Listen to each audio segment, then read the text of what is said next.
Good morning, everybody. We have a mixed trade in the grain markets here early on Monday morning. It is 6:30 a.m. Central Time. March corn futures up 2 1/4 at 4.53 1/4. January soybeans up 4.5 cents at 12.68. March Chicago wheat down 5 1/4 at 6.21 3/4.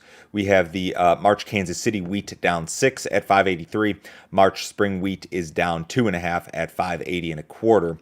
President Trump signed a $2.3 trillion spending slash relief bill yesterday. The bill includes government spending guidelines, averts a government shutdown, and also provides additional coronavirus relief.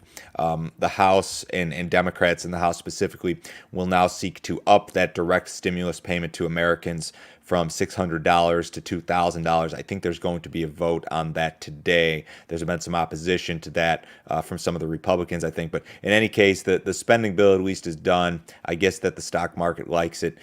Equities should open pretty close to all-time highs here this morning. Rains are likely to remain active across a lot of Brazil. Some eastern and southern areas will be a little bit drier than normal over the next week. Key central and northern areas will see above normal rainfall. Argentina has been drier, but we'll see mostly normal rainfall over the next week, and a little bit of rain in the extended forecast. So you've got kind of a mixed bag here. I think you've got some areas that have seen some big improvement, other areas still struggling with dryness. China increased soybean imports drastically from the U.S. in November. According to Chinese customs data, China imported just over 6 million metric tons of soybeans from the U.S. Last month. That was up 136% from the same month last year. The imports were also up sharply from 3.4 million in October. From January through November, Chinese imports of U.S. beans are up 45% versus the same period last year. So none of this should be a surprise, but that's the statistics for you. The port workers' strike in Argentina could come to an end this week. Employers drastically improved their offers to labor unions over the weekend. They offered to increase salaries by 35%. There's some additional incentives provided. So there's supposed to be a meeting tomorrow, I believe. We'll see if they can get this done. This, of course, is a big deal. You know, Argentina is the world's biggest exporter of soybean meal, and this has disrupted some trade flows, I think. China may have booked some additional U.S. soybean cargoes for February delivery. Bloomberg is reporting today that China booked, I think, 3 cargoes, which is not a ton, but 3 cargoes of U.S. beans for February because they're concerned about dryness in Brazil. And I suppose that concern is warranted. I don't think that anybody has a handle on how big that crop is just yet. So they're kind of hedging their bets with that purchase, I suppose. CFTC's commitment of traders report is delayed until this afternoon. Fund traders, I would imagine, are very heavily long the corn market, the soybean market. I haven't looked at the private estimates, but I'll talk about that a little bit tomorrow morning. Remember, grain markets are closed, excuse me, on Friday. We have a normal 1:20 p.m. Central Time close on Thursday.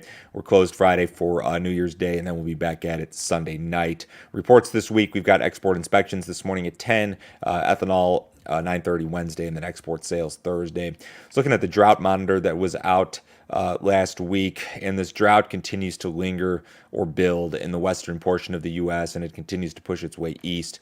When you look at the weather, in terms of expected precipitation from now through, say, the middle of January, there's really not a whole lot of relief in sight for a lot of these very dry areas. You look at the northern plains, North Dakota, South Dakota, even Nebraska, very little relief being offered there. Some of the eastern areas of the southern plains, eastern Kansas, eastern Oklahoma, eastern parts of Texas will see some rain. But then those key western areas that have been dry, the western half of Kansas, western Oklahoma, Texas Panhandle, those type of areas, Colorado, are dry and will continue to be dry. So this drought right now is an issue, in regard to crop production. Probably just an issue for the HRW wheat crop would be the immediate concern here. SRW wheat areas in the Midwest are actually going to see a lot of rain here this week. But you go fast forward, 3, 4, 5 months, once we get to U.S. planting and start the U.S. growing season, this could become a concern for row crops, certainly if it doesn't resolve itself by that time. Corn market acting very, very well. We posted some new highs just overnight here. We backed off a little bit, but really a phenomenal performance. We've got some much more friendly fundamentals than we had expected, say in the spring. Things have changed quite a bit since then. I still go back to the weak dollar. I think there's a lot of bullish enthusiasm for commodities in particular. I think that all this stimulus set off kind of a big speculation type deal in commodities. Most of your commodity indexes, the commodity markets overall are up 30% from where they bottomed in March. That's a big increase. And yeah, the fundamentals here, corn, soybeans, wheat, corn, soybeans in particular, are a lot better than they were. But I think there are some other factors at play here, certainly. Bean market traded sharply higher on the open last night and has backed off for only 3 or 4 cents higher here this morning. Again, South American weather, kind of a mixed bag. Good rains for a lot of areas, but still some problem areas as well. Export sales in corn and soybeans were marketing year lows last week. This is pretty seasonal. It's to be expected this time of year. Those days of selling 2 million metric tons per week on the export market in beans are over, I think, for the moment. Cattle market, I think we traded some 110 cash cattle, what was mostly reported last week, and it was kind of thin given the holiday. It may be the same this week. Stock market, again, the Dow is up 160 points ahead of the cash open. S&P's up 25. The bonds are down just a little bit. U.S. dollar's about flat. We've got crude oil up 52 cents in the in the February WTI at 48.75. If you'd like some more information, visit my website, www.standardgrain.com. Go to that website, click on Grain Marketing Plan. If you would like to know when, how, and specifically I'm pricing corn, soybeans, and wheat throughout the year, check out my subscription service. It's $49 a month. You can cancel it anytime, no other fee, no other obligation. Everyone have a great week. I will talk to you same time tomorrow.